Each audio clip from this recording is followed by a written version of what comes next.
Guys यो हाम्रो गाडी अब हामी एकछिनमा पञ्चचुलीका लागि हामी यो गाडी भएर जाने भन्ने छ। तो गाइस सभी का स्वागत है। अभी हम लोग जा रहे हैं इधर किधर ये देख सकते हो पीछे हम का जा रहे हैं मनाली। ये देख सकते हो। कहाँ गो हीरो हीरो गायब हो गया यार।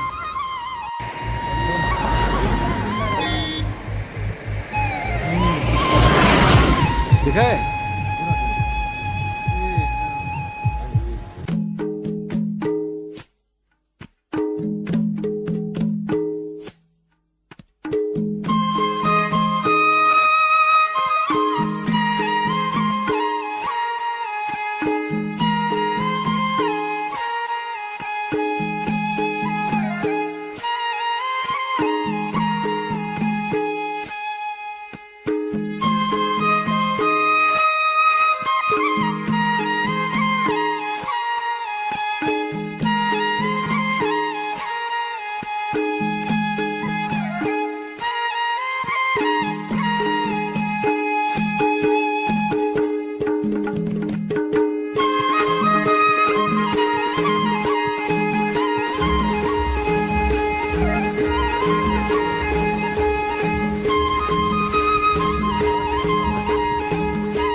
ल गाइस हाम्रो खाना सुरुवात हुँदैछ।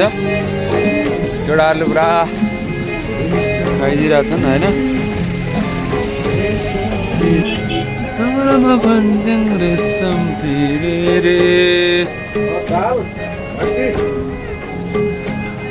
पुरा राम्रोसँग खाउँ है। खाना कस्तो लागिरहेछ? मिठो छ? बवाल छ एकदमै। अनि दाजु रमाइलो छ नि? एकदम कुछ दिक्कत तो नहीं हुआ नहीं? चलो ठीक। खाना खुवाउने भन्छ।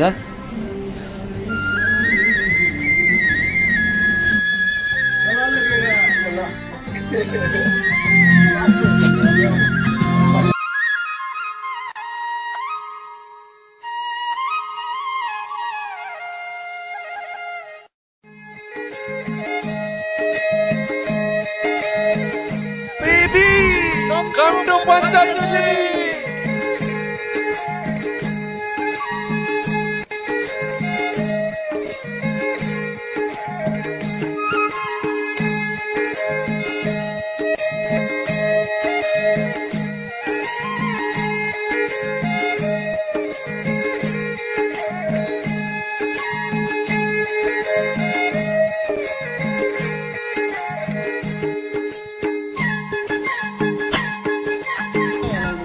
पञ्चचुलीको बेस क्याम्पमा हामी पुगेको अवस्था।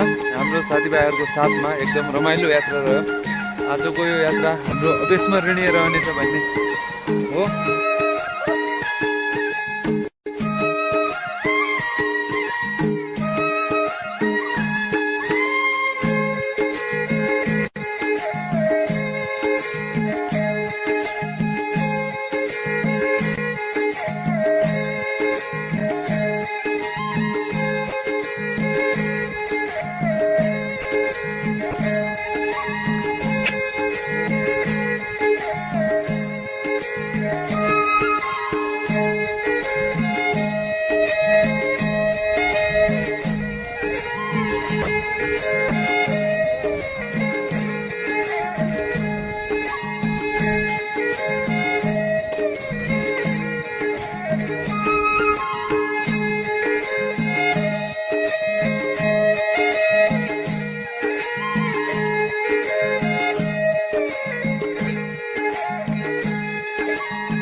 रातभरि सुतेको छैन। अनि के छ अनुभव कस्तो भयो हिजोदेखि आजसम्मको यात्रा कस्तो रह्यो?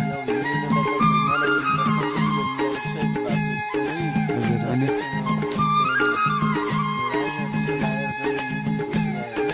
ओके अनि हजुरको के छ केही भनाइ छ?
भ्यू देखिन्छ यो चाहिँ हैन एकदम पानी एकदम भ्यू भएको ठाउँ है त्यस्तो ठाउँ देखिन्छ। तर हामीले चाहिँ खासमा यो बेस क्याम्प चाहिँ बनाउनु पर्ने चाहिँ यतै छ जस्तो लाग्छ। त्यहाँभन्दा चाहिँ यहाँको एकदमै राम्रो देखिन्छ है यो नजारा भ्यू देख्दाखेरि।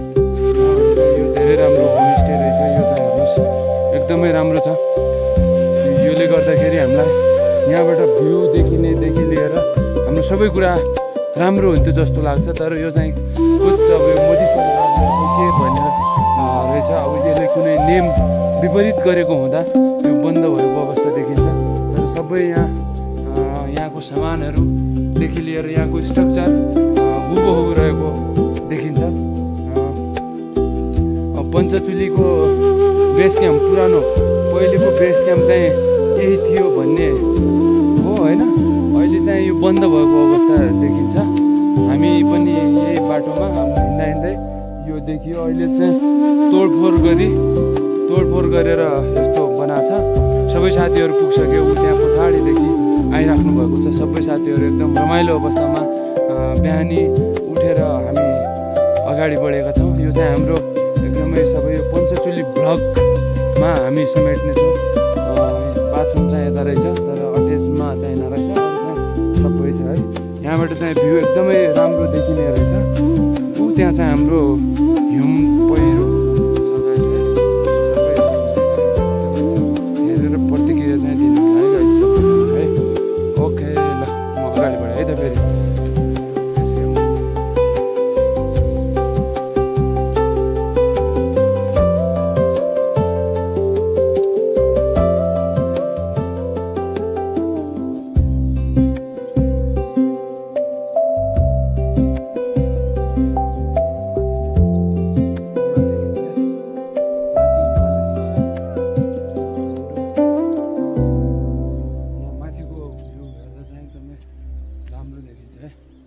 माथिबाट हेर्दाखेरि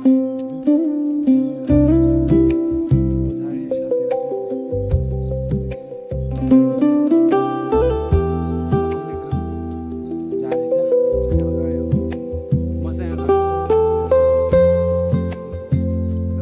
सुन्दै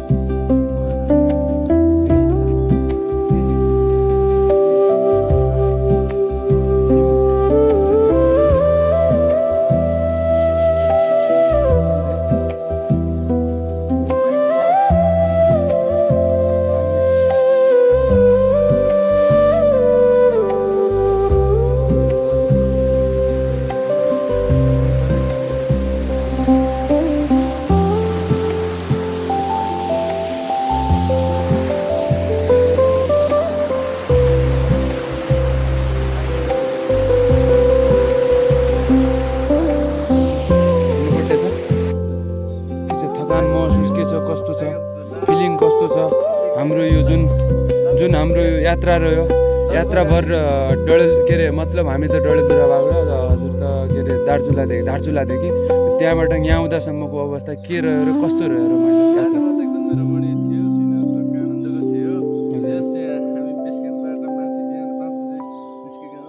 यहाँ आउँदाखेरि चाहिँ एकदमै उकालो थियो। लास्ट थकित महसुस भइरहेको जसो यहाँ भ्यू पोइन्ट नजिक पुगिरहेको छौँ। एकदमै रमाइलो सिनहरू देखिरहेको छौँ, रमाइलो भइरहेको, खुसी लागिरहेको। ओके भन्न चाहनुहुन्छ के छ? हामी डडेलधुराबाट एकदमै सुन्नुहोस् है, हामी डडेलधुराबाट हामी पञ्चचुलीका लागि आयौँ होइन। तर हाम्रो यो आउने अवस्था थिएन, अथवा कुनै कारणवश हामीले एउटा साथीभाइहरूको माझ मायाको साथमा हामी सबै साथीभाइहरू आए। तर यसमा आएर पनि हामीलाई कस्तो भएको छ, हामी धारचुलादेखि अथवा डडेलधुरादेखि नै आउँदा यात्रा कस्तो रह्यो र के रह्यो, यहाँहरूले कस्तो छ तपाईँ भन्नु? एकदम दामी छ। भगवानको कृपा भन्ने कि के भन्ने एक्सिडेन्ट भयो, यस्तै साथीहरूको सन्जोग, एकदम माया प्रेमले माया प्रेम साथै यो पञ्चचुलीको फेदमा पुग्दा एकदम रमाइलो लागिरहेछ। सबै साथीहरू पनि रमाइरहेछन्। हजुर एकदम चिल माला। हजुर राम्रो छ है, एकदम ल एकदमै लोड भएछ। हेर्ने गर्छ जस्तै हो।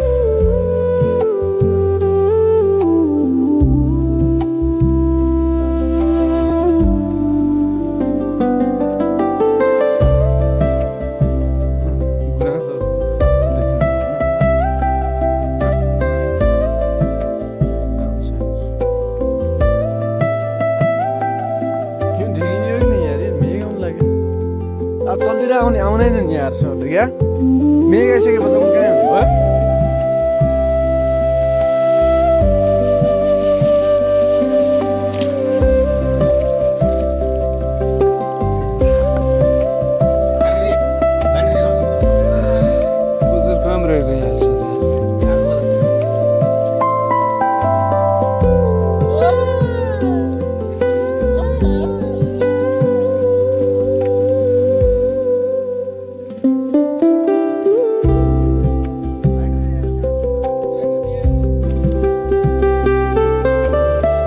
अहिले यहाँ पुरा पानी झ्याप्ने हुन्छ वर्षा क्या हुन सबै हुन्छ होइन पानी त रोकियो होइन अहिले रोकियो अब अहिले उठाइदियो फेरि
पञ्चचुलीको लास्ट पोइन्टमा पुग्यौँ है गाइज हामी यहाँ हेर्दाखेरि दृश्य एकदमै डेन्जरस छ है यहाँ त लास्ट चाहिँ छ यो पछि हामी केही वर्ष पछाडि चाहिँ हामी यो देख्दैनौँ है गाइज कहाँनिर यार